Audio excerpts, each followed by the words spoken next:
Hello everyone, welcome back to my YouTube channel. Myself Santosh and you are watching my channel शिक्षा निकेतन। Viewers, कभी कभी किसी इंसान की अच्छाई बुरे से बुरे व्यक्ति को भी बदलने पे मजबूर कर देती है। वो अच्छा व्यक्ति जिस भी किसी बुरे से बुरे व्यक्ति के संपर्क में क्यों ना आ जाए, वो अच्छा व्यक्ति तो अच्छा रहता है, लेकिन वो उस बुरे व्यक्ति को भी अपने जैसा बना देता है। शायद इसी चीज़ को प्रमाण करने के लिए एक संस्कृत में दोहा भी लिखा गया था, जिसका कि अर्थ ये बताता है कि चंदन के पेड़ पे हजारों सर्प लिपटे जरूर रहते हैं, लेकिन उससे चंदन की शीतलता समाप्त नहीं होती है, ना ही वो जहरीला होता है। ठीक उसी तरह जो एक अच्छा व्यक्ति होता है, उसके संगत में बुरे से बुरा व्यक्ति क्यों ना आ जाए, वो अच्छा व्यक्ति अच्छा ही रहता है और वो दूसरों को भी, बुरे से बुरे व्यक्ति को भी अच्छा बना देता है। कुछ ऐसे ही विचारों पर, कुछ ऐसे ही सिद्धांतों पर आधारित है आज का हमारा चैप्टर द थीव्स स्टोरी, जिसको कि बहुत ही सुप्रसिद्ध राइटर मिस्टर रस्किन बॉन्ड जी ने राइट किया है। और आज की इस कहानी को मैंने NCERT book class 10th supplementary reader the footprint without feet से लिया है और ये इस बुक का सेकंड चैप्टर है। व्यूअर्स, इससे पहले कि मैं इस चैप्टर को स्टार्ट करूं, मैं इंट्रोड्यूस कराना चाहूँगा इस कहानी के पात्रों से, कैरेक्टर से। मेनली इस कहानी के दो ही कैरेक्टर हैं, एक 15 ईयर ओल्ड, एक टीनेजर जो कि एक थीफ है और पूरी कहानी इसी थीफ के इर्द गिर्द नाचती है, और दूसरा एक 25 ईयर ओल्ड एक यंगस्टर है जो कि इस कहानी में सेकंड मेन लीड रोल पर है। तो व्यूअर्स, इससे पहले कि मैं इस कहानी को स्टार्ट करूं, अगर आप मेरे चैनल पर नए हैं तो प्लीज़ आप मेरे चैनल को सब्सक्राइब कर लीजिए और साथ ही बेल आइकन को भी प्रेस कर दीजिए, जिससे कि मेरे लेटेस्ट वीडियो अपडेट सबसे पहले आपको मिल सके। तो चलिए आइए स्टार्ट करते हैं आज के हमारे इस चैप्टर को, द थीव्स स्टोरी।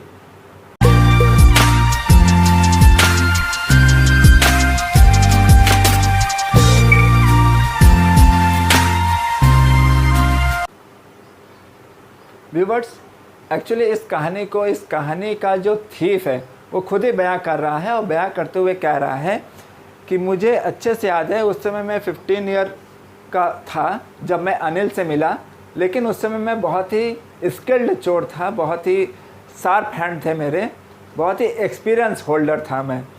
और जो अनिल था वो नियर अबाउट 25 ईयर ओल्ड का एक युवक था, नवयुवक था, और बहुत ही लंबा और बहुत ही सुंदर दिखने वाला था, लेकिन वो मेरे पर्पस के लिए बिल्कुल सूटेबल था, क्योंकि बहुत ही दिखने में सिंपल था, बहुत ही वो काम दिख रहा था। यहाँ पे जो पर्पस की बात हो रही है, एक्चुअली जो थीफ है वो अपने पर्पस को लेके कह रहा है कि उसे चोरी करने का पर्पस था, इसीलिए वो उस पर्पस से अनिल को वो देख के बोल रहा है कि यहाँ पे चोर अब कह रहा है कि वो मेरे पर्पस से एकदम सूटेबल व्यक्ति था। कौन? अनिल, क्योंकि वो बहुत ही शांत प्रवृत्ति का दिख रहा था और चालाक बिल्कुल भी नहीं था। तो इसलिए मैं अनिल के पास गया और बहुत ही फ्लैटरिंग प्रवृत्ति से मैंने उसके तरफ अपने बात को कहते हुए मैंने उससे कहा कि भाई आप तो एकदम रेसलर जैसे दिखते हो। तो उसने मेरी बात को सुनकर मुझसे कहा कि हाँ तुम भी दिखते हो। तो हालांकि मैं जानता था कि मैंने झूठ बोला, लेकिन जो उसने मुझसे कहा वो मुझे थोड़ा सा अटपटा लगा। क्यों? क्योंकि मैं बहुत ही दुबला पतला था। तो मैंने तुरंत उसको रिप्लाई किया कि नहीं भाई, मैं तो इतना दुबला पतला हूँ, मैं क्या रेसलर जैसा दिखता हूँ। तो इतना कह के मैं फिर उसके बगल में बैठ गया और फिर हम दोनों के बीच में गुफ्तगू चालू हो गई। हालांकि मेरा उद्देश्य तो उससे चोरी करना था और इसी पर्पस को लेके मैं उसके पास गया था, बैठा था, लेकिन वो इस चीज़ से अनभिज्ञ था, अनिल इस चीज़ से अनभिज्ञ था। तो उसने अपने बात को कंटिन्यू रखा और वो रेसलर्स के बारे में, उसके रेसलिंग के बारे में, उनके फाइट्स के बारे में सब कुछ इस थीफ से बताने लगा। तो उसने फिर मेरा नाम पूछा कि व्हाट्स योर नेम। तो मैंने कहा हरी सिंह। हालांकि मैंने झूठ बोला। क्यों? क्योंकि मैं हर सप्ताह अपना नाम बदल देता था, जिससे कि कोई भी पुलिस या कोई भी XYZ पर्सन मुझे पकड़ ना सके, इसलिए मैं हमेशा झूठ बोलता था। मैंने उससे भी बोला हरी सिंह, जबकि यह भी मेरा फॉल्स नेम था। तो इसके बाद हम दोनों के बीच में गुफ्तगू काफ़ी हुआ और थोड़ी देर बाद वो उठ के जाने लगा, अनिल उठ के जाने लगा। तो मैं उसके पीछे पीछे हो लिया और जब उसने मुझे देखा तो मैंने उसको बड़े ही स्माइल वे में, बहुत ही हंसते हुए मैंने उससे पूछा कि क्या तुम मुझे कोई काम दोगे? मैं तुम्हारा कोई भी काम कर सकता हूँ। तो इस पे अनिल ने कहा कि भाई मैं तुमको पे नहीं कर पाऊँगा। तो जब अनिल ने मुझसे ये कहा तो एक सेकंड के लिए मुझे लगा कि शायद मैंने गलत आदमी को चुन लिया है, क्योंकि इसके पास तो पैसा ही नहीं है, ये तो मुझे पे ही नहीं कर सकता, तो मैं इसको रॉब कैसे करूँगा। लेकिन फिर भी मैंने उससे कहा कि भाई अच्छा क्या तुम मुझे खिला सकते हो? तो इस पे अनिल ने मुझसे पूछा कि तुम्हें खाना बनाना आता है? तो मैंने कह दिया कि हाँ भाई मुझे आता है, जबकि मुझे खाना बनाना नहीं आता था, लेकिन बस मुझे उसके साथ रहना था, इसलिए मैंने उससे बोल दिया कि हाँ मुझे खाना बनाना आता है। तो अनिल ने मुझसे कहा कि ठीक है, अगर तुम्हें खाना बनाना आता है तो ठीक है, चलो मैं तुम्हें अपने साथ रख सकता हूँ। और ये कह के अनिल फिर मुझे अपने साथ अपने रूम में ले गया, जो कि जुमना स्वीट हाउस के ठीक ऊपर था। वहाँ उसके रूम में जाके मैंने अनिल से बोला कि अनिल मैं बरामदे में ही बाहर सो जाऊँगा, बालकनी में मैं सो जाऊँगा, आप कमरे में सो जाओ। इतना कह के मैंने उस रात को खाना तो बनाया। हालांकि मैं श्योर था कि उस रात का खाना अनिल को बिल्कुल भी अच्छा नहीं लगा। क्यों? क्योंकि मैंने जो भी खाना बनाया था वो अनिल ने उस खाने को उठा के स्ट्रीट डॉग को दे दिया, खाने के लिए दे दिया, उसने खुद नहीं खाया। तो उसके इस हरकत पे मैं उसको टकटकी लगाकर खड़े होकर देख रहा था। तो अनिल आया और मेरे सर पे हाथ सहलाते हुए बोला कि नेवर माइंड, कोई बात नहीं, मैं तुम्हें खाना बनाना सिखा दूंगा। और अगले दिन से उसने मुझे खाना बनाना भी सिखाया, मेरा नाम लिखना भी मुझे सिखाया, और इवन मुझे उसने ये भी कहा कि मैं तुम्हें पूरा पूरा सेंटेंस लिखना भी सिखा दूंगा और नंबर काउंटिंग भी बता दूंगा। तो मुझे ये सुनकर बहुत खुशी हुई कि अनिल मुझे पढ़ाएगा लिखाएगा। क्यों? क्योंकि मैं जानता था कि अगर मैं दूसरों की तरह एक एजुकेटेड पर्सन बन जाऊंगा तो मैं भी दूसरों की तरह अथाह पैसा कमा लूँगा, तब मुझे चोरी करना नहीं पड़ेगा। उसके बाद से फिर मैं अनिल के सारे काम खुशी खुशी करता था। सुबह उठता था, उसको चाय बना के देता था, उसके बाद मार्केट चला जाता था, जो भी टाइम बचता था मैं मार्केट चला जाता था। अनिल मुझे जो पैसा दे के जाता था उससे मैं मार्केटिंग करता था, सब्जियां खरीदता था, जो भी घर का राशन खरीदना होता था खरीद के ले आता था। और उसमें से जो 1 रुपया बच जाता था या मैं बचा लेता था वो मैं अपने पास रख लेता था। हालांकि मुझे अच्छे से पता है कि अनिल जानता था कि मैं 1 रुपया बचा के अपने पास रख ले रहा हूँ, लेकिन तब भी अनिल ने कभी भी पलट के मुझसे ये नहीं कहा कि तुमने वो पैसा बचा के रखा है। हालांकि अनिल का जो अर्निंग का जो मॉडर्न था, वो जो अनिल जो कमाता था वो कोई स्थिर वे में नहीं कमाता था। उसके पास परमानेंटली कमाने का कोई एक जरिया नहीं था। किसी वीक कमाता था, किसी वीक नहीं कमाता था। इसके लिए वो क्या करता था कि एक वीक वो बोरो कर लेता था और नेक्स्ट वीक उस बोरो को पे कर देता था। तो जहाँ तक मुझे लगता है कि शायद वो उस किसी मैगजीन में शायद वो कोई लेख लिखा करता था, इसीलिए वो उस लेख के जो पेमेंट आता था, उसका जो चेक आता था, उस चेक के आने का वो बेसब्री से इंतज़ार करता था। और जैसे ही वो उसे वो चेक मिलती थी वो उस चेक को लेकर अपने दोस्तों के साथ मौज मस्ती करने निकल जाता था। एक दिन इसी तरह शाम को अनिल नोटों के कुछ बंडल के साथ वहाँ पर आया। मैंने हालांकि उस नोटों का जो छोटा सा बंडल था मैंने देख लिया, तो अनिल ने मुझसे छुपाया नहीं और स्पष्टता मुझसे बोला कि मैंने रिसेंटली ही एक बुक एक पब्लिशर को सोल्ड किया है और ये उसी का पैसा है। और बता के उसने वो पैसा अपने मैट्रेस के नीचे डाल दिया और सो गया। अब ये मेरे लिए बहुत लकी चांस था। क्यों? क्योंकि मैं जानता था जो इतने दिनों से मैंने चोरी नहीं की थी, एकदम मैं अपने आउट ऑफ वे पे चला गया था। तो अब मेरे पास ये एक बहुत गुड लक चांस था अपना हाथ फिर से आजमाने का। जो मैं चोरी करना जो मेरा एक प्रोफेशन हुआ करता था, उस प्रोफेशन से मैं लगभग 1 महीना दूर था। क्यों? क्योंकि मैं 1 महीने से अनिल के साथ रह रहा था। लेकिन अब ये चांस मेरे पास आ गया था, तो मैं इस चांस को गंवाना नहीं चाहता था।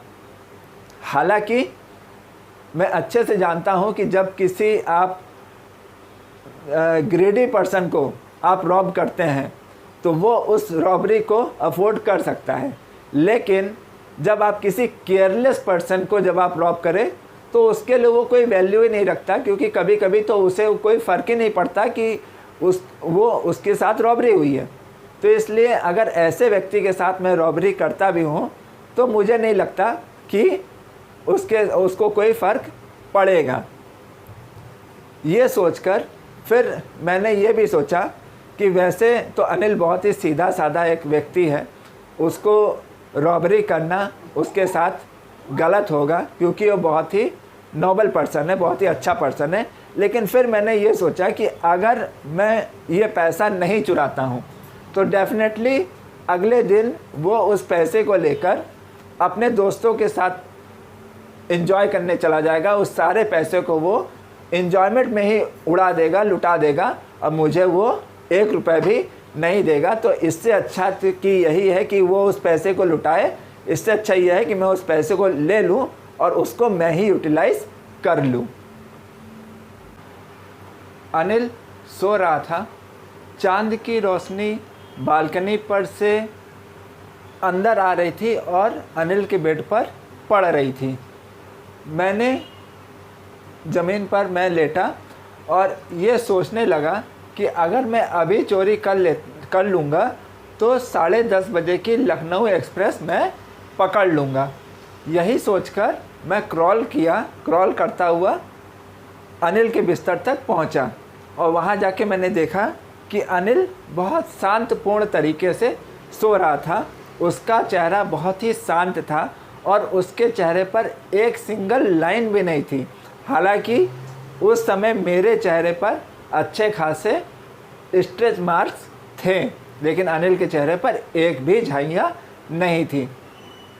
ये सोचकर मैं अनिल के बेड पे गया और धीरे से उसके मैट्रेस पे मैंने हाथ डाला और उस नोटों की गड्डी को सर्च करने लगा।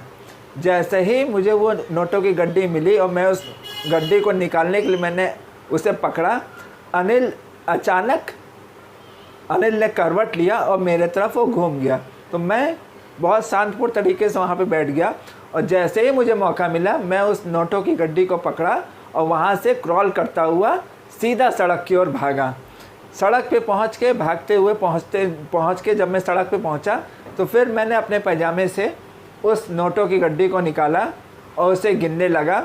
तो मैंने क्या देखा कि उसमें 50 रुपये के नोट थे और वो टोटल 600 रुपये थे। उन 600 रुपयों को देखकर मुझे ऐसा लगा कि जैसे मैं तो कोई एक अरबपति बन गया हूँ। जैसे अरबी लोग बहुत अरबपति बन जाते हैं, अरबी लोग बहुत ही रिच मैन हो जाते हैं, वैसे अब मैं भी उस 600 रुपये को लेकर बहुत बड़ा एक रिच पर्सन बन गया हूँ। ये सोचकर फिर मैं स्टेशन की तरफ भागा। मैं वहाँ जाके देखा कि लखनऊ एक्सप्रेस खड़ी थी, लखनऊ की जो जाने वाली जो एक्सप्रेस थी वो खड़ी थी, और मैं सोचा कि मुझे टिकट लेना है कि नहीं लेना है। हालांकि लाइफ में कभी भी मैंने किसी भी ट्रेन की टिकट नहीं ली थी, इसलिए बिना टिकट लिए ही मैंने सफ़र करने का सोचा। मैं खड़ा था और ट्रेन धीरे से मूव ऑन हो गई। इससे पहले कि मैं वहाँ जंप करता, उस ट्रेन में जंप करता, न जाने मुझे क्या झिझक सी हुई और मैं उस ट्रेन पे नहीं चढ़ पाया। उस ट्रेन पे मैं जंप नहीं कर पाया और वो लखनऊ जाने वाली जो एक्सप्रेस गाड़ी थी वो मेरे सामने ही वहाँ से गुजर गई, और मैं खड़ा चुपचाप उस गुजरते हुए ट्रेन को देखता रहा और फाइनली उस प्लेटफॉर्म पर ही खड़ा रह गया। जब मेरे सामने वो पूरी ट्रेन गुजर गई तब मैंने खुद को पाया कि उतने बड़े से प्लेटफॉर्म पे मैं बिल्कुल अकेला वहाँ सुनसान खड़ा था। वहाँ पर और कोई भी नहीं था, मैं एकदम अकेला था। और मुझे ये कुछ भी समझ में नहीं आ रहा था कि मैं अपना रात कहाँ बिताऊं। उतने बड़े से शहर में कोई भी मुझे नहीं जानता था, मैं किसी को नहीं जानता था। मेरा वहाँ पे कोई ऐसा दोस्त भी नहीं था, ऐसा कोई विश्वास पात्र भी नहीं था जिसके पास मैं जाके रात रुक सकता। उस रेलवे स्टेशन के बगल में जो होटल थे, मैं वहाँ पर भी नहीं रुक सकता था। क्यों? क्योंकि ज़बरदस्ती का पैसा वेस्ट हो जाता, तो मैं पैसे को ज़बरदस्ती वेस्ट भी नहीं करना चाहता था। अगर उस पूरे बड़े से शहर में कोई व्यक्ति मुझे जानता था या मुझ पे विश्वास करता था या मैं किसी पे विश्वास करता था, किसी को जानता था, तो वो सिर्फ़ और सिर्फ एक ही वो इंसान था जिसको कि मैंने रॉब किया था। यही सोचते हुए मैं उस प्लेटफॉर्म को मैंने छोड़ा, उस स्टेशन को छोड़ा और धीरे धीरे बाज़ार की तरफ बढ़ा। यही सोच रहा था मैं कि अपने छोटे से चोरी के करियर में मैंने लोगों का चेहरा पढ़ना बहुत अच्छे से सीख लिया था। जब किसी आप अमीर आदमी को रॉब करते हो तो उसके चेहरे पे गुस्सा रहता है। जब आप किसी ग्रीडी व्यक्ति को रॉब करते हो, थीफ करते हो, तो उसके चेहरे पर फियर रहता है। उसी तरह जब आप किसी नीडी पर्सन को आप थीफ करते हो, रॉब करते हो, कोई पुअर पर्सन को जब आप रॉब करते हो तो उसके चेहरे पर एक्सेप्टेंस होता है। लेकिन मैं अच्छे से जानता था जो मैंने अनिल को रॉब किया है उसके चेहरे पर सिवाय सैडनेस के और कोई भी फीलिंग नहीं होगी। लेकिन वो सैडनेस की फीलिंग इसलिए नहीं होगी कि मैंने उसका पैसा चुराया, बल्कि वो फीलिंग इसलिए होगी कि मैंने उसका विश्वास तोड़ा। जो उसने मुझ पर इतना ज़्यादा ट्रस्ट किया, फेथ किया, मैंने उस फेथ को तोड़ दिया। उसके चेहरे पर इस चीज़ का दुख होगा। यही सोचते हुए मैंने खुद को पाया कि मैं एक मैदान पे पहुंच चुका था। तो मैं बगल ही में जो एक बेंच थी उसी बेंच में बैठ गया। ठंड का माहौल था, नियर अबाउट ये नवंबर का महीना भी था, चांद भी अपने ज़ोरों पर था। तभी अचानक बारिश हो गई, बहुत तेज़ मूसलाधार बारिश आई। उस बारिश से मेरे सारे कपड़े भीग गए। मेरा पैजामा, मेरा शर्ट बुरी तरह से भीग के मेरे बॉडी से चिपक गया। उसी के ठीक बाद ठंडी ठंडी हवाएं भी चलने लगी जो मेरे चेहरे को छूकर जाने लगी। मैं तेज़ी से दोबारा मार्केट प्लेस की तरफ भागा। वहाँ मार्केट से होता हुआ मैं क्लॉक टावर के शेल्टर पर जाकर बैठ गया। वहाँ पर मैंने घड़ी को देखा तो उस समय क्लॉक टावर में नियर अबाउट 12 o'clock हो रहा था, मिडनाइट का समय था। मैंने दोबारा पैसों को निकाला, उसको गिना तो देखा क्या, पैसे पूरी तरह भीग चुके थे। चूँकि मैं भी भीग गया था तो पैसे भी पूरी तरह से भीग गए थे। उसके बाद मैंने यही सोचा ये अनिल का पैसा है। हालांकि अगर ये अभी अनिल के पास होता, डेफिनेटली वो नेक्स्ट मॉर्निंग जो कल का जो सुबह होता वो मुझे 2-3 रुपए देता और यही कहता है कि जाओ जाके थिएटर चले जाओ, जाके मूवी वगैरह पिक्चर वगैरह देख लो। लेकिन अब मेरे पास पूरे का पूरा पैसा मेरे पास ही है। अब ना तो मुझे उसके लिए खाना बनाना पड़ेगा, ना मुझे उसके लिए चाय बनानी पड़ेगी, ना मुझे उसके लिए मार्केट जाना पड़ेगा, शॉपिंग करनी पड़ेगी, और ना ही मुझे उससे बचा के 1 रुपये चुराना पड़ेगा। लेकिन हाँ, एक चीज़ ज़रूर है, जो उसने मुझसे ये कमिटमेंट किया था कि वो मुझे पूरा सेंटेंस लिखना बता देगा, पढ़ना बता देगा और नंबर ऐड करना बता देगा। वो चीज़ से अब निश्चित रूप से मैं वंचित रह जाऊंगा। चोरी करने के बाद का जो एक एक्साइटमेंट होता है, मैं उस एक्साइटमेंट को पूरी तरह से भूल चुका था। सारे मेरी खुशी मैं भूल चुका था और मेरे दिमाग में सिर्फ़ और सिर्फ एक ही बात बार बार गूंज रही थी, और वो ये जो अनिल ने मुझसे ये बोला था कि मैं तुम्हें पूरा सेंटेंस पढ़ना लिखना सिखा दूंगा और तुम्हें नंबर भी बता दूंगा कि नंबर कैसे ऐड होता है और नंबर काउंटिंग कैसे होता है। तो यही बात मेरे दिमाग में पूरी तरह से बार बार घूम रही थी। क्यों? क्योंकि उस पढ़ाई की वैल्यू, उस एजुकेशन की वैल्यू इन कुछ 100 रुपीज़ से कहीं ज़्यादा वैल्यूबल थी। क्योंकि मैं अच्छे से जानता था कि अगर मैं पूरा पूरा सेंटेंस बनाना सीख जाऊंगा, अगर मुझे नंबर काउंटिंग आ जाएगा तो मैं भी दूसरे सिविलाइज्ड पर्सन्स की तरह अच्छे से अर्निंग कर सकूंगा, समाज में सबके साथ उठ बैठ सकूंगा, मुझे भविष्य में कभी भी चोरी नहीं करना पड़ेगा, लोग मेरा सम्मान करेंगे और मैं भी दूसरों की तरह एक अच्छी लाइफ जीऊँगा, अच्छा पैसा अर्न कर लूँगा। यही सोचकर मैंने डिसाइड किया कि मैं अनिल का ये पैसा उसे वापस लौटा दूँगा। और ये डिसीजन लेने के बाद मैं तेज़ी से अनिल के रूम की तरफ उसके पैसे को लेकर बढ़ चला। हालांकि मेरे दिमाग में एक बात यह भी चल रहा था कि चोरी करना तो बहुत आसान है, लेकिन उस पैसे को लौटाना उतना ही मुश्किल। लेकिन तब भी मैंने अपने डिसीजन को स्ट्रांग रखा और धीरे से जाके अनिल के डोर को ओपन किया। यहाँ पर अनिल ने मुझे एक ऑलरेडी की दे रखी थी, जो कि जब अनिल बाहर काम के सिलसिले में चले जाया करता था और उसी की को यूज़ करके मैं बाहर मार्केट जाता था, सामान लेता था और वापस आ जाता था। तो वो की अभी भी मेरे पास थी। तो मैं उसी की से मैंने दोबारा डोर को ओपन किया और अंदर गया। अंदर जाने पे मैंने देखा कि अभी भी जो मून लाइट था वो अनिल के बिस्तर पे पड़ रहा था और अनिल बहुत ही पीसफुली अभी भी सोया हुआ था। तो मैं धीरे से क्रॉलिंग करते हुए अनिल के बेड तक गया और मैंने धीरे से अपने पॉकेट से नोटों को निकाला और अनिल के उसी मैट्रेस के नीचे धीरे से मैंने पैसे को रखा। जब मैं पैसे को रख रहा था, मैट्रेस में दोबारा डाल रहा था, तो अनिल की ब्रीदिंग मैं अपने हाथों में फील कर सकता था। मतलब मैं कितना क्लोज था अनिल के, ये आप समझ सकते हैं। मैंने धीरे से अनिल का पूरा पैसा दोबारा मैट्रेस के नीचे रखा। फिर मैं धीरे से अपना हाथ निकाला और वापस आकर उसी बालकनी में सो गया। काफ़ी रात को सोने की वजह से अगले दिन सुबह उठने में मुझे देर हो गई। जब मैं उठा तो देखा कि अनिल पहले से ही चाय बना चुका था और वो चाय लेकर मेरे पास आया। उसने मेरी चाय रखी और मेरे तरफ 50 रुपए का एक नोट बढ़ाया। मैंने देखा कि उसके हाथ की उंगलियों में 50 रुपए की एक नोट फंसी हुई थी। तो उसने वो नोट मुझे पकड़ाते हुए बोला कि कल मैंने कुछ पैसा कमाया था, अब से हर रूटीन इंटरवल पर मैं तुम्हें पे करता रहूँगा। ये कहते हुए उसने मुझे वो पैसा दे दिया। ये सुनकर मेरी तो खुशी का ठिकाना नहीं था। हालांकि जब मैंने उस नोट को छुआ तो मुझे ये एहसास हुआ कि नोट अभी भी गीला था।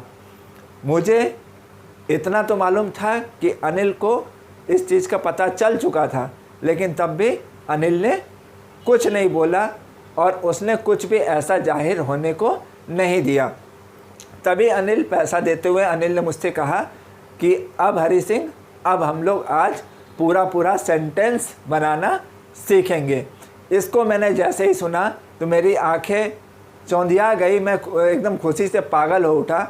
हालांकि मुझे इस चीज़ का एहसास तो था कि अनिल को सारी बात मालूम है, लेकिन ना तो अनिल ने कुछ मुंह से बोला और ना ही अपने आँखों से ही यह जाहिर होने दिया कि उसे हर चीज़ का पता था। तो मैंने भी इसलिए एक बहुत ही सुंदर सी स्माइल दिया अनिल को देखते हुए और अनिल ने भी उतनी खूबसूरती से मेरे तरफ देखा और एक अच्छी सी मुस्कान दिया और हम दोनों एक दूसरे को देखकर बहुत ही खुश मिजाज तरीके से एक दूसरे को देखकर हंसे। तो स्टूडेंट्स, यही था आपका चैप्टर द थीफ्स स्टोरी और यहीं पर आपकी कहानी समाप्त हो जाती है। व्यूअर्स, मैं एक चीज़ यहाँ पर कहना चाहूँगा कि मैंने इस पूरे स्टोरी पे मैं शब्द का प्रयोग किया। एक्चुअली मैंने मैं वर्ड इसलिए यूज़ किया क्योंकि ये पूरे कहानी को जब आप पढ़ेंगे तो आप देखेंगे कि इसमें हर जगह आई वर्ड यूज़ है और ये आई वर्ड बेसिकली थीफ ने यूज़ किया है, क्योंकि इस पूरे कहानी को थीफ ने ही बयां किया है अपने शब्दों में, जैसा कि मैंने स्टार्ट में बोला था। तो उसी लैंग्वेज को यूज़ करते हुए मैंने भी इस पूरे कहानी को मैं वर्ड से यूज़ किया, जिससे कि आप इस चीज़ को समझ सके कि जहाँ जहाँ पर आई वर्ड यूज़ हुआ है वहाँ पर थीफ अपनी कहानी को बयां कर रहा है। तो students, that's the end of the story, the thieves story. I hope आप सभी को ये लेसन बहुत ही अच्छे से समझ में आ गया होगा और इसकी मीनिंग्स भी बहुत अच्छे से क्लियर हो गई होगी। अब आप इसके सारे क्वेश्चंस भी अच्छे से अटेम्प्ट कर पाएंगे। तो स्टूडेंट्स, अगर आपने अभी तक मेरे चैनल को सब्सक्राइब नहीं किया है तो प्लीज़ उसको सब्सक्राइब कर दीजिए और साथ ही बेल आइकन को भी प्रेस कर दीजिए, जिससे कि मेरे लेटेस्ट वीडियो अपडेट्स सबसे पहले आपको मिल सके। तो viewer, that's the end of my side. I will be right back again with some new story, with some new chapter. Till then, goodbye, be safe and do take very good care of yourself.